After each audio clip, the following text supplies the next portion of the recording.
श्री शिवाय नमस्तुभ्यम।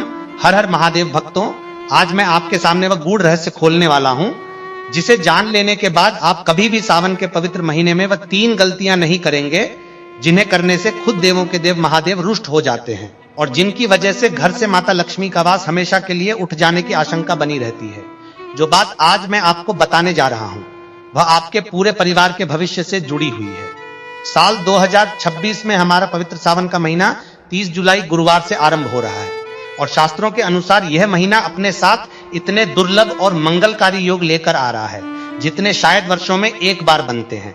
सर्वार्थ सिद्धि योग, अमृत सिद्धि योग और धन प्राप्ति योग जैसे शुभ संयोग इस बार सावन के महीने को और ज्यादा फलदायी बना रहे हैं। महाराज कहते हैं कि जब यह तीनों योग एक साथ बनते हैं तो श्रद्धालु के जीवन के पुराने से पुराने कष्ट भी धीरे धीरे मिटने लगते हैं और जो मनोकामनाएं वर्षों से अधूरी पड़ी हों वे भी पूर्ण होने लगती हैं। लेकिन भक्तों, हर वरदान के साथ एक जिम्मेदारी भी जुड़ी होती है और यही जिम्मेदारी है कुछ नियमों का पालन करना, कुछ मर्यादाओं में रहना। शिव महापुराण की कथा में यह समझाया गया है कि अगर कोई भी स्त्री या पुरुष अनजाने में भी सावन सोमवार के दिन कुछ वर्जित कार्य कर बैठता है तो साक्षात भगवान शिव उससे नाराज हो जाते हैं और उस नाराजगी का असर सिर्फ उस एक व्यक्ति पर नहीं बल्कि पूरे परिवार पर पड़ता है। तो आइए माताओं, बहनों और सभी शिव भक्तों, आज हम बहुत ही धैर्य के साथ विस्तार से समझते हैं कि यह पूरा सावन महीना हमें कैसे बिताना चाहिए, पूजा की सही विधि क्या है, कौन कौन से शुभ मुहूर्त हैं और वह कौन सी 3 बड़ी गलतियां हैं जिनसे हमें हर हाल में बचना है। सबसे पहले बात करते हैं कि हमारे धर्म शास्त्रों में सावन के महीने का इतना ज्यादा महत्व क्यों बताया गया है। हिंदू सनातन परंपरा में साल भर में जितने भी व्रत आते हैं उन सब में सावन के सोमवार का व्रत सबसे उत्तम, सबसे शीघ्र फल देने वाला और सबसे पवित्र माना गया है। इसके पीछे एक गहरी वजह बताई जाती है। स्कंद पुराण और शिव पुराण में यह वर्णन मिलता है कि सावन का यह पूरा महीना भगवान शिव को अत्यंत प्रिय है और यह मान्यता भी प्रचलित है कि इसी महीने में माता पार्वती ने अत्यंत कठोर तपस्या करके भगवान शिव को अपने पति के रूप में प्राप्त किया था। जब कोई भक्त अपने जीवन में किसी भी तरह की कठिनाई से गुजर रहा हो, चाहे वह आर्थिक तंगी हो, स्वास्थ्य की समस्या हो या फिर पारिवारिक कलह, तो उस भक्त के लिए सावन का यह महीना एक ऐसा अवसर माना जाता है जिसमें वह अपनी सारी परेशानियां भगवान शिव के चरणों में रखकर समाधान की प्रार्थना कर सकता है। यही वजह है कि सुहागिन महिलाएं अपने अखंड सौभाग्य के लिए और कुंवारी कन्याएं मनचाहे और योग्य वर की प्राप्ति के लिए इस पूरे महीने बड़ी श्रद्धा से सोमवार का व्रत रखती हैं। महाराज बताते हैं कि जब कोई श्रद्धालु सच्चे मन से इस व्रत को निभाता है तो भगवान शिव स्वयं उसके घर की ओर चलकर आते हैं। ऐसी मान्यता हमारे पुराणों में वर्णित है। लेकिन अगर घर में कोई ऐसी गलती हो जाए जो शास्त्रों में वर्जित बताई गई है तो द्वार तक आए हुए भोलेनाथ निराश होकर लौट जाते हैं और उनके साथ ही धन की देवी माता लक्ष्मी भी उस घर से विदा ले लेती है। ऐसा हमारे बड़े बुजुर्ग और शास्त्र दोनों ही कहते आए हैं। खासकर घर की महिलाओं को इस बात का बहुत ध्यान रखना चाहिए क्योंकि घर की सुख शांति और समृद्धि इन्हीं छोटी छोटी बातों पर टिकी होती है। भक्तों, इसी संदर्भ में एक बहुत प्रचलित प्रसंग सुनने को मिलता है जो हमारी परंपरा में पीढ़ी दर पीढ़ी सुनाया जाता रहा है। कहा जाता है कि एक गांव में एक अत्यंत सीधी हाइफन सादी और श्रद्धालु स्त्री रहती थी। उसका घर बहुत साधारण था और आर्थिक स्थिति भी ठीक नहीं थी, लेकिन वह हर सावन सोमवार बड़ी श्रद्धा से व्रत रखती, शिवलिंग पर जल चढ़ाती और अपने घर के आंगन में तुलसी माता की सेवा भी नियम से करती थी। एक बार सावन सोमवार के दिन उसकी सास ने जल्दबाजी में उसे बाल खोलकर ही तुलसी में जल चढ़ाने को कह दिया, लेकिन उस स्त्री ने विनम्रता से मना करते हुए कहा कि पहले वह अपने बाल बांध लेगी, फिर पूजा करेगी, क्योंकि यह हमारे बड़ों का बताया हुआ नियम है। यह छोटी सी घटना हमें यह सिखाती है कि परंपरा और नियमों का पालन करने में जल्दबाजी नहीं बल्कि धैर्य और श्रद्धा की जरूरत होती है। कहते हैं कि उस स्त्री के जीवन में धीरे धीरे सुख समृद्धि आने लगी और उसका परिवार खुशहाल हो गया। अब यह कोई प्रामाणिक ऐतिहासिक घटना नहीं है बल्कि यह हमारी लोक परंपरा का एक ऐसा प्रसंग है जो हमें अनुशासन और श्रद्धा का महत्व समझाने के लिए सुनाया जाता है। अब भक्तों, यह पूरी तरह आप पर निर्भर करता है कि आप इन बातों को मानते हैं या नहीं। यह आपकी अपनी श्रद्धा और स्वतंत्रता है। हमारा काम सिर्फ इतना है कि हम शास्त्रों में और परंपरा में जो बताया गया है वह आप तक सही और स्पष्ट ढंग से पहुंचा दे। लेकिन इतना जरूर कहूंगा कि अगर आप श्रद्धा के साथ इन नियमों का पालन कर लेते हैं तो आपके जीवन की नैया बड़ी आसानी से पार लग जाएगी और महादेव की कृपा आपकी झोली खुशियों से भर देगी। साल 2026 में सावन का यह महीना अपने साथ कुल 21 प्रकार के शुभ योग लेकर आ रहा है जिनमें महालक्ष्मी योग और धन प्राप्ति योग भी शामिल है। ऐसे में अगर आप सही विधि से पूजा करें और साथ ही उन गलतियों से बचें जो शास्त्रों में वर्जित बताई गई हैं, तो यह महीना आपके जीवन की दिशा ही बदल सकता है। आज की इस वीडियो में हम यह भी जानेंगे कि किस तरह से पूजा करने पर आपको व्यापार में उन्नति, नौकरी में तरक्की और धन की प्राप्ति हो सकती है। और साथ ही मैं आपको एक ऐसी चीज के बारे में भी बताऊंगा जिसका सेवन सावन सोमवार के दिन करने से घर में सुख समृद्धि आने की मान्यता है। तो चलिए अब हम आगे बढ़ते हैं और सबसे पहले जानते हैं सावन 2026 की सही तारीखें, सोमवार व्रत की पूरी सूची और शुभ मुहूर्त, ताकि आप अपनी पूजा की तैयारी अभी से शुरू कर सकें। भक्तों, साल 2026 में सावन का यह पवित्र महीना 30 जुलाई गुरुवार से शुरू होकर 28 अगस्त शुक्रवार को श्रावण पूर्णिमा के साथ संपन्न होगा।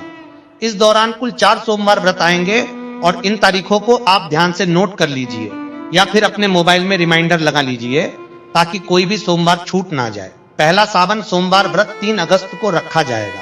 दूसरा सोमवार व्रत 10 अगस्त को पड़ेगा। तीसरा सोमवार व्रत 17 अगस्त को आएगा और इस दिन एक बहुत ही खास संयोग बन रहा है क्योंकि इसी दिन नाग पंचमी भी है, जिससे इस तिथि का महत्व और भी कई गुना बढ़ जाता है। और इस दिन नाग देवता की पूजा के साथ साथ शिव पूजा का भी दोहरा लाभ मिलने की मान्यता है। और चौथा तथा अंतिम सोमवार व्रत 24 अगस्त को रखा जाएगा।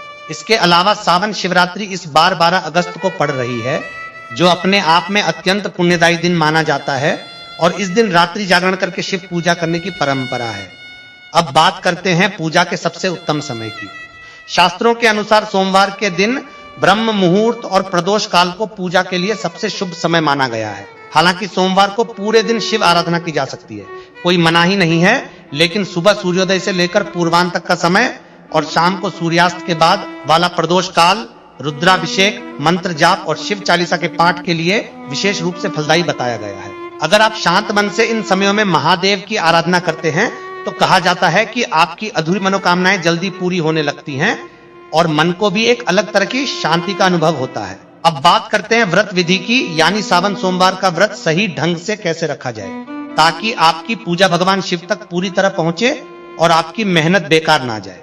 सबसे पहले सोमवार के दिन ब्रह्म मुहूर्त में यानी सूर्योदय से पहले उठ जाइए। सुबह जल्दी उठने से मन में स्वतः ही एक सकारात्मक ऊर्जा का संचार होता है और पूजा में मन भी ज्यादा लगता है। इसके बाद घर की साफ सफाई करें क्योंकि साफ सुथरे घर में ही देवी देवताओं का वास माना जाता है। और फिर स्नान करके स्वच्छ वस्त्र धारण करें। ध्यान रहे इस दिन काले रंग के कपड़े पहनने से बचना चाहिए क्योंकि काला रंग शिव पूजा में शुभ नहीं माना जाता। स्नान के बाद सूर्य देव को जल अर्पित करें। यह एक ऐसी परंपरा है जो हमारे यहाँ सदियों से चली आ रही है। और फिर अपने घर के मंदिर में या नजदीकी शिवालय में जाकर हाथ में जल अक्षत और पुष्प लेकर व्रत का संकल्प लें। संकल्प लेते समय मन ही मन भगवान शिव और माता पार्वती से प्रार्थना करें कि हे भोलेनाथ, हे माता पार्वती, मैं आज पूरी श्रद्धा और निष्ठा से यह व्रत रख रहा हूं। कृपया मेरी पूजा स्वीकार करें और मेरे जीवन के सभी कष्ट दूर करें। यह संकल्प जितना सच्चे मन से लिया जाएगा, व्रत का फल भी उतना ही अधिक मिलने की मान्यता है। व्रत 2 तरह से रखा जा सकता है। यह पूरी तरह आपकी शारीरिक क्षमता और श्रद्धा पर निर्भर करता है। आप चाहें तो निर्जला व्रत रख सकते हैं, यानी पूरे दिन बिना जल ग्रहण किए, या फिर फलाहार व्रत रख सकते हैं जिसमें दिन भर जल, दूध और फल लिया जा सकता है और शाम की पूजा के बाद सात्विक या फलाहारी भोजन ग्रहण किया जा सकता है। जिन लोगों को स्वास्थ्य संबंधी कोई समस्या है जैसे शुगर या ब्लड प्रेशर की दिक्कत, उन्हें निर्जला व्रत की बजाय फलाहार व्रत रखने की सलाह दी जाती है क्योंकि भगवान भाव के भूखे हैं, कठोरता के नहीं। इसके बाद पूजा सामग्री तैयार करनी होती है जिसमें ताजे और बिना कटे फटे बेलपत्र, गंगाजल, कच्चा गाय का दूध, ताजा दही, शुद्ध शहद, देसी घी, सफेद चंदन, भस्म, धतूरा, आग के फूल, मंदार के पुष्प, सफेद वस्त्र, साबुत चावल, घी का दीपक, धूप बत्ती, कपूर और फल मिठाई का भोग शामिल होता है। इन सभी चीजों को एक दिन पहले ही इकट्ठा कर लेना अच्छा रहता है ताकि पूजा के दिन किसी भी तरह की भागदौड़ ना करनी पड़े। पूजा की सबसे महत्वपूर्ण विधि है शिवलिंग का अभिषेक और इसे बहुत ध्यान से समझिए। सबसे पहले शुद्ध जल या गंगाजल से शिवलिंग को स्नान कराएं, फिर कच्चा दूध अर्पित करें। इसके बाद क्रम से दही, घी, शहद और शक्कर मिलाकर पंचामृत स्नान कराएं। इन 5 चीजों से स्नान कराने के बाद फिर से शुद्ध जल से शिवलिंग को स्नान कराकर साफ कपड़े से धीरे धीरे पोंछ लें। इसके बाद सफेद चंदन से त्रिपुंड लगाएं, भस्म अर्पित करें और अक्षत चढ़ाएं। ध्यान रहे शिवजी को हल्दी या कुमकुम कभी नहीं चढ़ाया जाता। यह एक ऐसा नियम है जिसे बहुत से लोग जाने अनजाने भूल जाते हैं। फिर 3 पत्तियों वाला अखंड बेलपत्र लेकर उस पर चंदन से ओम लिखें और ओम नमः शिवाय का जाप करते हुए बेलपत्र का चिकना हिस्सा शिवलिंग पर अर्पित करें। इसके साथ ही धतूरा, भांग, शमी पत्र और आग के सफेद फूल भी बड़े प्रेम से चढ़ाए जाते हैं, क्योंकि यह सभी चीजें भगवान शिव को अत्यंत प्रिय बताई गई हैं। इसके बाद शुद्ध घी का दीपक जलाएं, धूप जलाएं और भोग अर्पित करें। फिर शांत मन से बैठकर कम से कम एक माला यानी 108 बार ओम नमः शिवाय मंत्र का जाप करें। इसके साथ शिव चालीसा, शिव तांडव स्तोत्र या महामृत्युंजय मंत्र का पाठ करना भी बहुत लाभकारी माना गया है। और जो लोग स्वास्थ्य संबंधी परेशानियों से जूझ रहे हैं उनके लिए महामृत्युंजय मंत्र का जाप विशेष फलदायी बताया गया है। अंत में खड़े होकर कपूर आरती करें, जैसे ओम जय शिव ओंकारा, और व्रत कथा का श्रवण अवश्य करें, क्योंकि कहा जाता है कि बिना कथा सुने व्रत का पूरा फल नहीं मिलता। आरती के बाद भोग को स्वयं ग्रहण करें और परिवार तथा पड़ोसियों में प्रसाद बांटें, क्योंकि प्रसाद बांटने से ही पूजा पूर्ण मानी जाती है। शाम को दोबारा हाथ पैर धोकर या स्नान करके दीपक जलाएं और आरती करें। साथ ही दिन भर में हुई किसी भूल चूक के लिए महादेव से क्षमा प्रार्थना करें, क्योंकि हमारे शास्त्र यह भी सिखाते हैं कि विनम्रता के साथ अपनी गलतियों को स्वीकार करना ही सच्ची भक्ति है। महाराज बताते हैं कि इस व्रत का आध्यात्मिक महत्व बहुत गहरा है। अविवाहित कन्याएं इसे एक योग्य और संस्कारी वर की प्राप्ति के लिए रखती हैं। विवाहित स्त्रियां अपने पति की लंबी उम्र और सुखी दाम्पत्य जीवन के लिए रखती हैं, और पुरुष अपने स्वास्थ्य, व्यापार में वृद्धि, संतान सुख और परिवार की खुशहाली के लिए यह व्रत रखते हैं। कई बार ऐसा भी देखा गया है कि जो लोग वर्षों से किसी परेशानी में फंसे होते हैं, चाहे वह नौकरी न मिलने की बात हो या फिर घर में लगातार धन की कमी बनी रहने की समस्या हो, वे जब श्रद्धा भाव से सावन सोमवार का व्रत आरंभ करते हैं तो धीरे धीरे उनकी स्थिति में सुधार आने की बात कही जाती है। यह कोई चमत्कारी जादू नहीं है, बल्कि यह माना जाता है कि जब व्यक्ति का मन शांत होता है, उसकी सोच सकारात्मक होती है, तो उसके निर्णय भी सही होने लगते हैं, और यही सकारात्मकता धीरे धीरे उसके जीवन में बदलाव लाती है। लेकिन भक्तों, अब बात करते हैं उस मुख्य विषय की जिसके लिए आज यह वीडियो बनाई गई है। ध्यान से समझिए, क्योंकि शास्त्रों में साफ तौर पर बताया गया है कि सावन सोमवार के दिन कुछ ऐसे कार्य हैं जिन्हें करने से हमें बचना चाहिए, वरना पूरे जीवन में कमाया गया पुण्य पल भर में समाप्त हो सकता है और घर में अनचाही परेशानियां आने की आशंका बनी रहती है। आइए अब इन तीनों बातों को एक एक करके बहुत ही गहराई से समझते हैं। सबसे पहली और सबसे महत्वपूर्ण बात, शिवलिंग पर क्या नहीं चढ़ाना चाहिए, यह जान लेना बहुत जरूरी है। शास्त्रों में स्पष्ट रूप से मना किया गया है कि शिवलिंग पर केसर, हल्दी, शंख का जल, नारियल का जल और तुलसी के पत्ते कभी नहीं चढ़ाने चाहिए। बहुत से भक्त अनजाने में यह गलती कर बैठते हैं, क्योंकि यह सारी चीजें अन्य देवी देवताओं की पूजा में शुभ मानी जाती हैं, लेकिन भगवान शिव की पूजा में इनका प्रयोग वर्जित बताया गया है। इसके पीछे एक मान्यता जुड़ी हुई है जो हमारी पहली बड़ी बात से भी जुड़ती है, यानी तुलसी माता से जुड़ा हुआ विषय। माताओं बहनों, ध्यान दीजिए, सावन सोमवार के दिन भूलकर भी अपने बाल खोलकर तुलसी माता की पूजा ना करें और ना ही उन्हें जल अर्पित करें। मान्यता है कि जो भी स्त्री बाल खोलकर पूजा करती है उसे पूजा का पूरा फल नहीं मिलता, बल्कि इससे वैवाहिक जीवन में कला आने की आशंका बढ़ जाती है। यह एक ऐसा नियम है जिसका पालन हमारी दादी नानी की पीढ़ी बहुत सख्ती से करती थी, लेकिन आजकल की भागदौड़ भरी जिंदगी में हम अक्सर इसे भूल जाते हैं। इसकी वजह यह बताई जाती है कि माता तुलसी भगवान विष्णु को अत्यंत प्रिय हैं और भगवान विष्णु की पूजा में तुलसी के भोग के अलावा कुछ और स्वीकार नहीं होता। लेकिन भगवान शिव की पूजा में तुलसी पूरी तरह वर्जित मानी गई है। इसलिए सावन सोमवार के दिन शिवलिंग पर भूलकर भी तुलसी दल ना चढ़ाएं। और अगर आप सावन के दिनों में तुलसी माता को जल दे रहे हैं तो ध्यान रखें कि सूर्योदय से पहले और सूर्यास्त के बाद जल ना दें। और रविवार तथा एकादशी के दिन भी तुलसी में जल नहीं चढ़ाया जाता। हाँ, शाम के समय तुलसी के पौधे के सामने घी का दीपक जलाना शुभ माना जाता है, जिससे घर का वास्तु दोष दूर होता है, ऐसी मान्यता प्रचलित है। कई बुजुर्ग यह भी कहते हैं कि जिस घर में तुलसी माता की नियमित रूप से सही विधि से पूजा होती है उस घर में नकारात्मक ऊर्जा प्रवेश नहीं करती। अब चलिए दूसरी बड़ी गलती के बारे में जानते हैं, जिसे सावन सोमवार के दिन हर हाल में टालना चाहिए, और शास्त्रों में इस पर बहुत जोर दिया गया है। हमारे धर्म शास्त्रों में यह बताया गया है कि सावन का हर एक दिन खुद भगवान शिव का ही अंश है और इस पूरे महीने को सात्विकता के साथ बिताना चाहिए। ऐसे में अगर कोई व्यक्ति गलती से भी इस पावन दिन मांस, मदिरा, मछली या अंडे जैसी तामसिक चीजों का सेवन करता है या किसी प्रकार का नशा करता है तो इसे गंभीर पाप माना जाता है, और ऐसे घरों में अनचाही परेशानियां और स्वास्थ्य संबंधी कठिनाइयां आने की आशंका बनी रहती है। यह सिर्फ एक धार्मिक मान्यता ही नहीं है, बल्कि अगर हम आयुर्वेद की दृष्टि से भी देखें तो सावन के महीने में पाचन शक्ति स्वाभाविक रूप से कमजोर हो जाती है। इसलिए भारी और तामसिक भोजन से परहेज करने की सलाह वैद्य भी देते हैं। इसलिए पूरे सावन के महीने में और खासकर सोमवार के दिन अपने घर में तामसिक चीजों को प्रवेश ही ना करने दें और अपने परिवार के किसी भी सदस्य को इनका सेवन करने से रोकें, चाहे वह बच्चे हों या बड़े। इसके साथ ही इस दिन दान पुण्य को लेकर भी शास्त्रों में कुछ खास बातें बताई गई हैं। अगर आप इस दिन किसी को दूध या दूध से बनी सफेद चीजों का दान करते हैं तो ध्यान रखें कि दान हमेशा सुयोग्य और जरूरतमंद व्यक्ति को ही दे, ना कि दिखावे के लिए किसी को भी दे दे। साथ ही इस दिन लोहा, धारदार वस्तुएं, प्लास्टिक का सामान या पुराने फटे कपड़े दान में देने से बचना चाहिए, क्योंकि मान्यता है कि इससे कुंडली में शुक्र ग्रह और धन का भाव कमजोर हो सकता है और धीरे धीरे व्यक्ति आर्थिक तंगी की ओर बढ़ने लगता है। इसीलिए दान करते समय भी सोच समझकर सही समय पर और सही व्यक्ति को ही दान करना चाहिए, तभी उसका पूरा पुण्य फल मिलता है। कुछ लोग यह भी पूछते हैं कि अगर घर में कोई सदस्य बीमार हो या यात्रा पर हो और तामसिक भोजन से पूरी तरह परहेज संभव ना हो तो क्या करें। ऐसी स्थिति में शास्त्र कठोरता नहीं बल्कि समझदारी की सलाह देते हैं। जितना संभव हो सात्विकता बनाए रखने की कोशिश करनी चाहिए और जो भी परिस्थिति हो उसमें भी मन में भगवान शिव के प्रति श्रद्धा बनाए रखनी चाहिए, क्योंकि भाव सबसे बड़ा माना गया है। अब आइए जानते हैं तीसरी और सबसे महत्वपूर्ण गलती के बारे में, जिस पर शास्त्र बहुत ज्यादा जोर देते हैं और जिसे अक्सर लोग हल्के में ले लेते हैं। सावन के इस पूरे पवित्र महीने में और खासकर सोमवार के दिन परिवार के सदस्यों को आपस में वाद विवाद, झगड़ा या कटु वचन बोलने से बचना चाहिए। मान्यता है कि इस पावन महीने में घर में होने वाला क्लेश ऐसी नकारात्मक ऊर्जा पैदा करता है जो धीरे धीरे घर की सुख शांति को खत्म कर देती है और बड़ी से बड़ी समृद्धि को भी धीरे धीरे कमजोर कर देती है।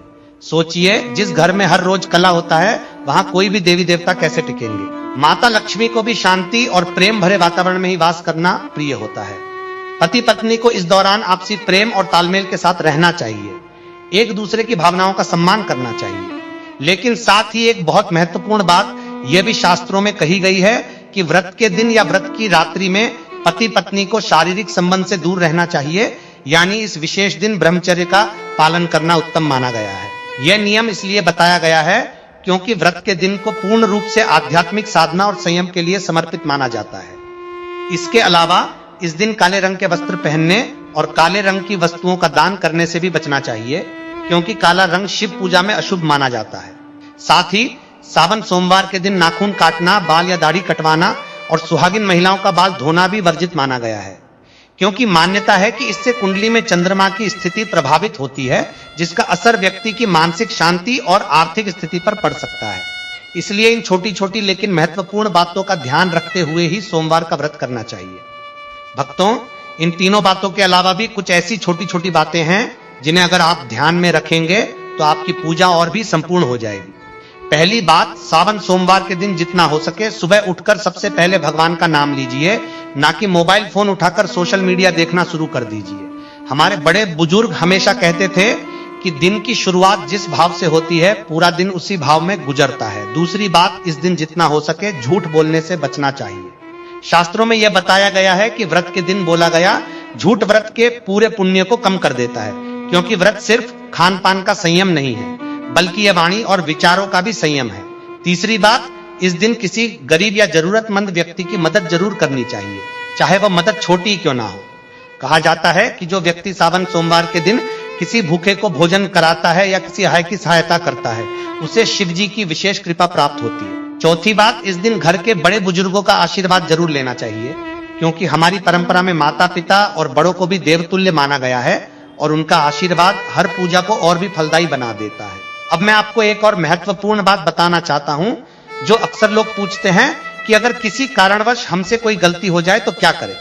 भक्तों, घबराइए मत, क्योंकि भगवान शिव को भोलेनाथ यूं ही नहीं कहा जाता। अगर जाने अनजाने में आपसे कोई गलती हो भी जाए तो उसी क्षण सच्चे मन से महादेव के सामने क्षमा प्रार्थना कर लीजिए और आगे से उस गलती को न दोहराने का संकल्प लीजिए। कहा जाता है कि सच्चे मन से मांगी गई क्षमा को भगवान शिव स्वीकार कर लेते हैं, क्योंकि वे करुणा के सागर हैं। इसलिए यह वीडियो सुनकर डरने की बिल्कुल भी जरूरत नहीं है, बल्कि इसे एक मार्गदर्शन की तरह लीजिए जो आपको सही दिशा दिखाने के लिए है।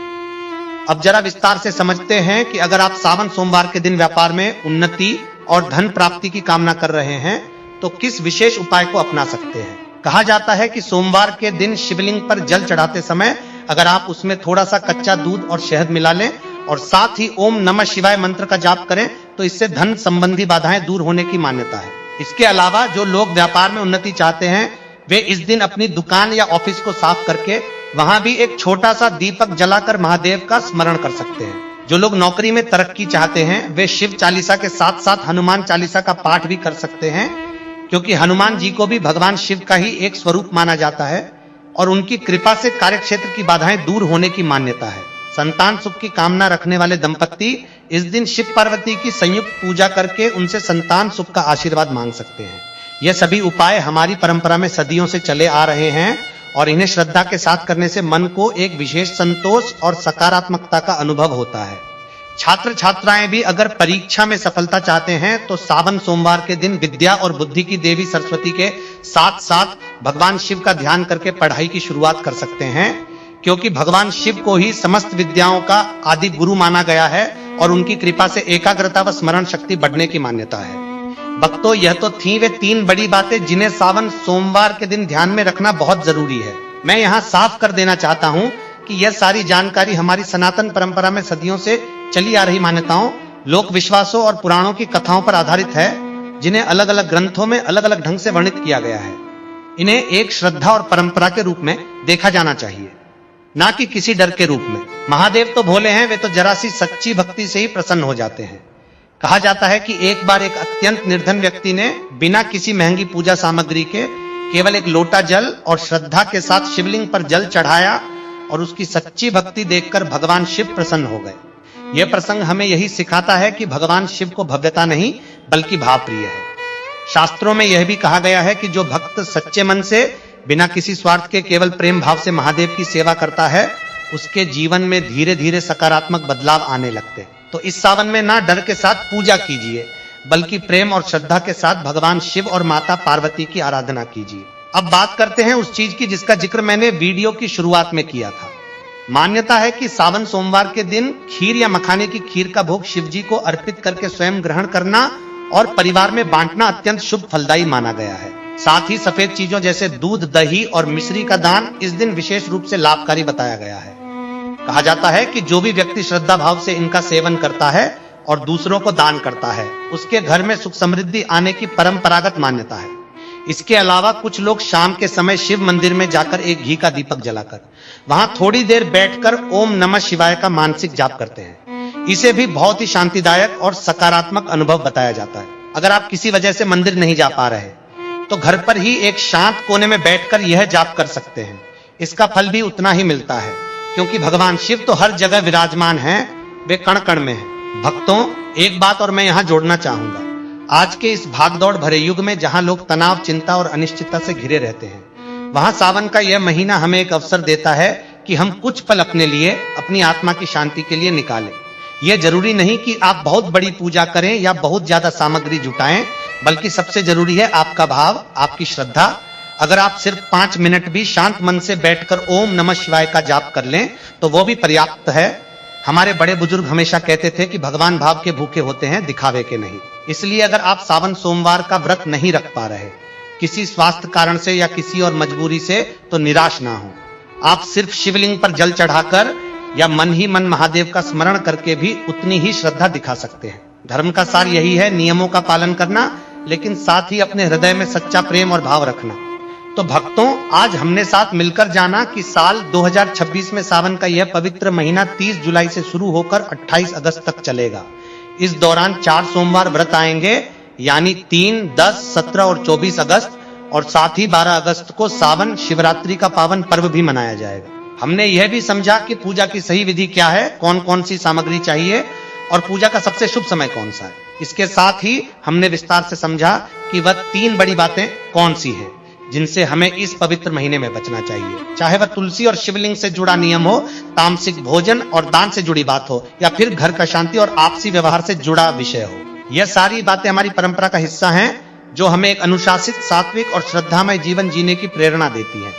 अंत में इतना ही कहूंगा, माताओं, बहनों, शिव भक्तों, अगर आप इस सावन के महीने में सच्चे मन से पूरी श्रद्धा के साथ बिना किसी को दुख पहुंचाए महादेव की आराधना करेंगे तो निश्चित ही आपके जीवन में सकारात्मकता आएगी और आपका घर परिवार सुख शांति से भरा रहेगा। जीवन में जो भी कठिनाइयां हैं, जो भी अधूरी इच्छाएं हैं, उन्हें लेकर इस सावन में महादेव के चरणों में बैठिए, अपना दुख दर्द उनसे बांटिए, क्योंकि वे तो भोले हैं, वे तो अपने भक्तों का दर्द तुरंत समझ जाते हैं।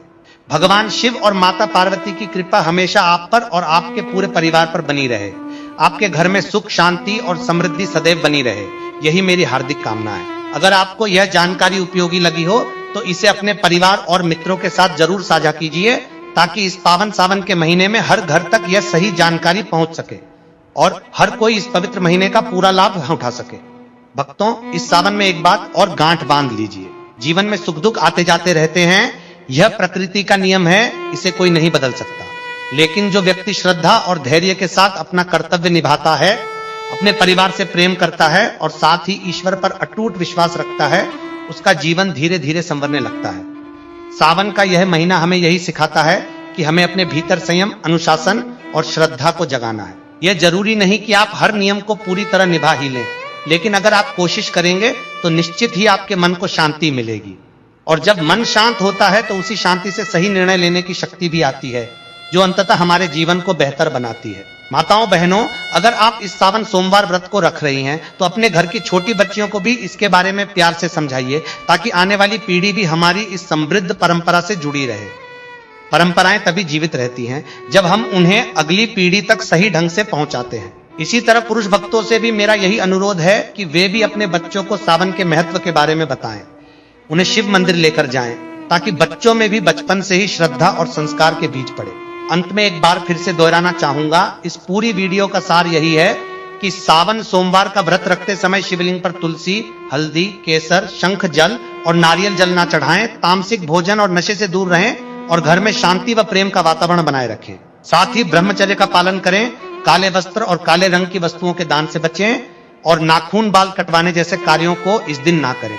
अगर आप इन बातों का ध्यान रखते हुए श्रद्धा और प्रेम से महादेव की आराधना करेंगे तो निश्चित ही आपका यह सावन मंगलमय और फलदायी सिद्ध होगा। भक्तों, यह वीडियो बनाने का हमारा एकमात्र उद्देश्य यही है कि हमारी सनातन परंपरा की यह अनमोल जानकारी अधिक से अधिक लोगों तक पहुंचे, ताकि हर घर में सुख, शांति और समृद्धि बनी रहे।